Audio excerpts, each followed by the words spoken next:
Hello everybody, this is Devlin McBain. I usually don't make content like this. I usually just coordinate with my friends to make a funny little sort of YouTube video.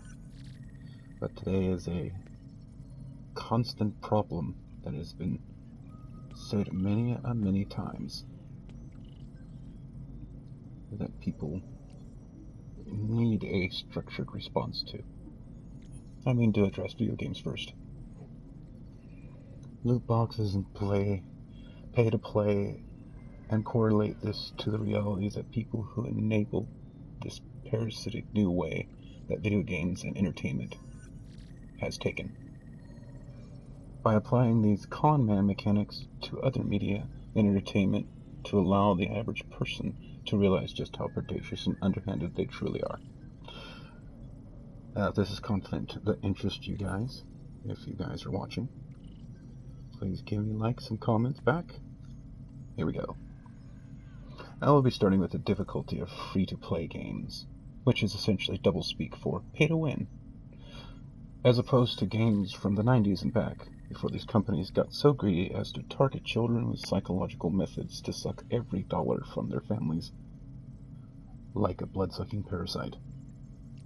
You see, ladies and gentlemen, back when you could just play a game start to finish with just the cost of the cartridge or CD, DVD, what have you, the difficulty curve was nominal, and one could either grind or understand through visual cues or an understanding of the gameplay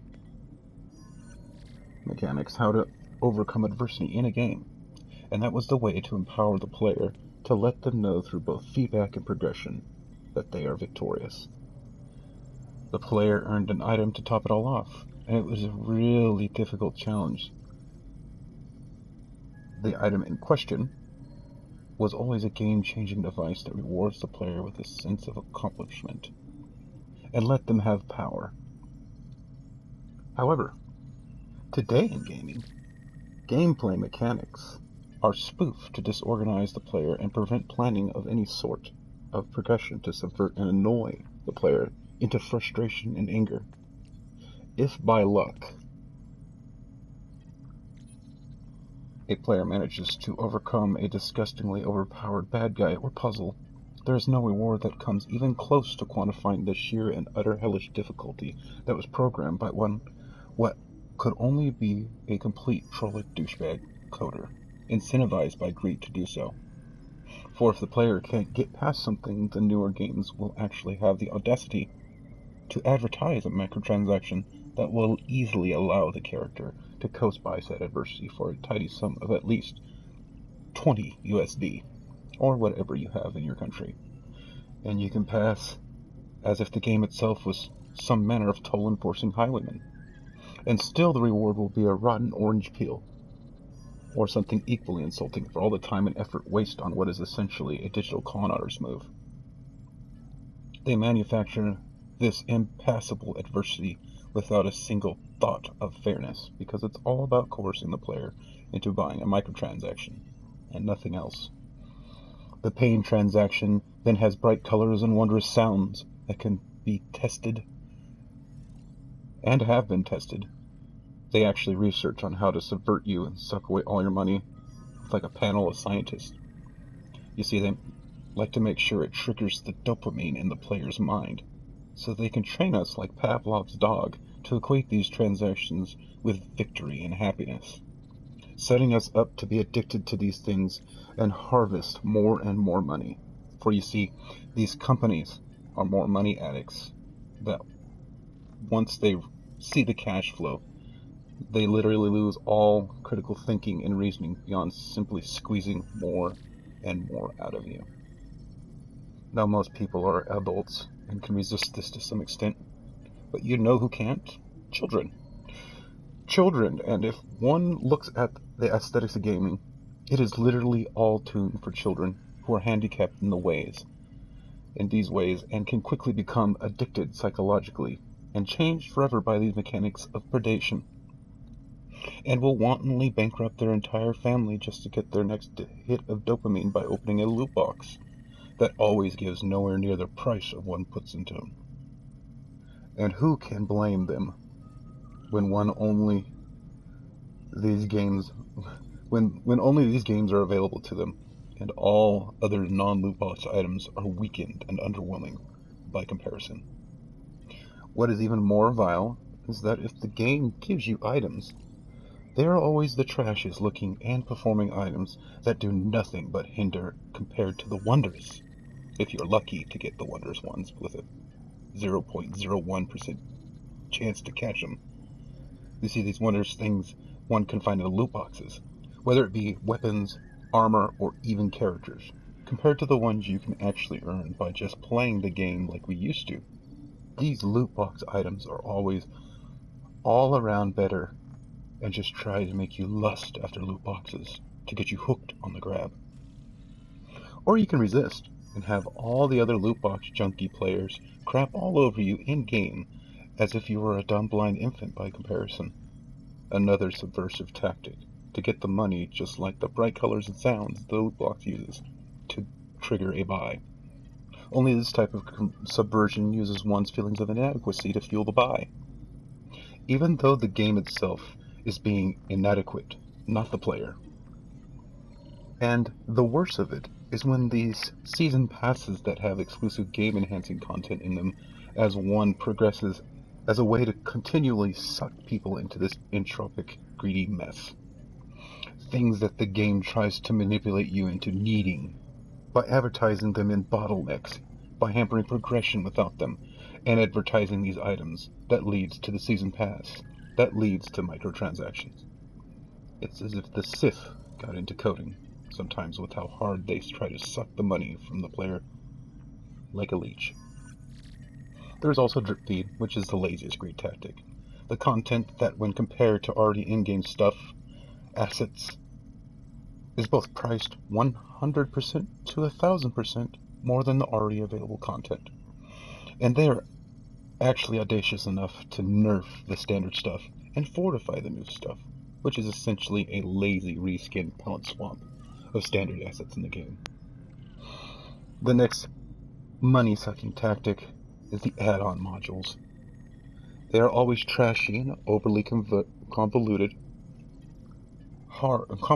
hard to artificially extend the very, very small, underwhelming new stage to give you the illusion of longer gameplay and frustratingly ridiculous bad guys who seem super powered when compared to the player character, or what have you. You see, these are fake assets. They want you to get the chance, that 0.01% chance at buying with real money. You can't get refunds no matter how wrong they are from coercing you or your kids. You can't better your actual life with these assets in-game. You can't eat a digital fruit, or keep your actual self warm with a nice jacket you get from in-game transactions. Nor can you drive a vehicle from the game in real life.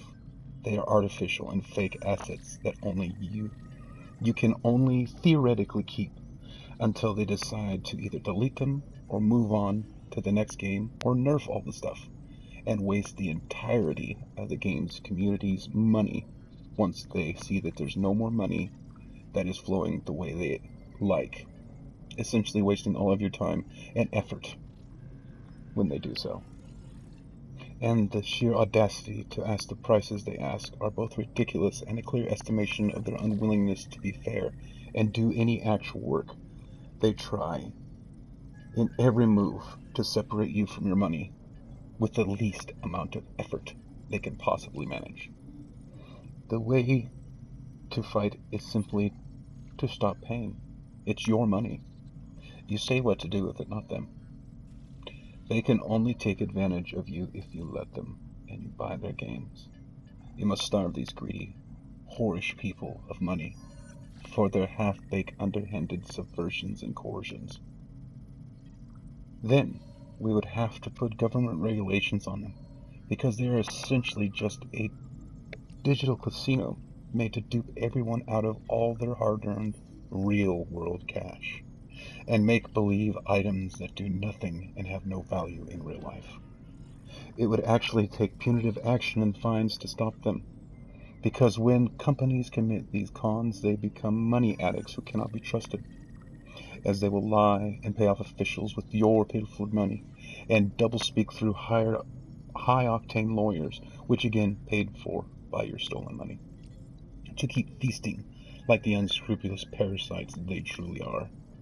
For you see, these people want this to be standard. They want you to truly think you need to do this for every step. Pay money. They want you to equate any small victory with paying them, every effort into paying them, and they are after your children to train the new generations to do this. They will gather all the conned money, and they will try to make this macerating greed-based template to the real world, if it already hasn't been instated, so they can have all the money so nobody else can. You see, they do this so they feel special and better than us. Once any company or person has drank from the scummy chalice of greed and subversion, something changes in them psychologically, and they become untrustworthy and hungry to dupe people for self-validation, and will only stop if drastic draconic measures of pain and poverty is the endgame of these ways. Make no mistakes, ladies and gentlemen.